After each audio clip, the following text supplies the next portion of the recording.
Did you know this war has been going on in Ukraine since 2014? 8 years.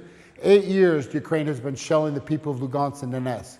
The narrative being sold in America is that Russia invaded Ukraine unprovoked, started this war a couple months ago, and this war, but actually is in its 8th year.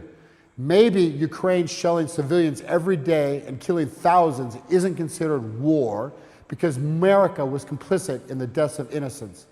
I've been to Donbass a dozen different times since 2016, and every time I go, I see mortars flying over every morning at dawn, crashing into civilian areas, into the malls, the schools, the hospitals, the airport, the apartment complexes.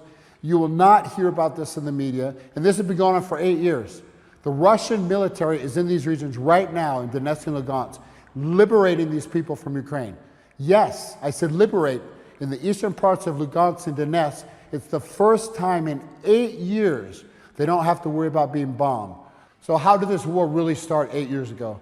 Well, in 2014, the CIA helped stage a coup in Ukraine to oust the democratically elected president of Ukraine, Viktor Yanukovych.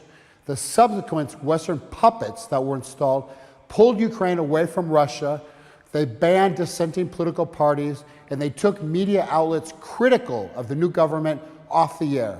So in May 2014, both Lugansk and Donetsk held referendums. In both provinces, the people overwhelmingly declared themselves as free republics.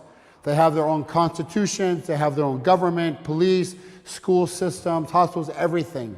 Ukraine did not acknowledge the will of the people and instead began an 8-year military campaign of bombing these people that has killed thousands and thousands. Imagine you send your kid to school every day and not knowing if this is the day that your child doesn't return home because some mortar shot from the Ukrainian army destroys the school. The Western media paints a narrative of Russia as the aggressor. But let me ask you this question. Who's going to save these people of Donetsk and Lugansk?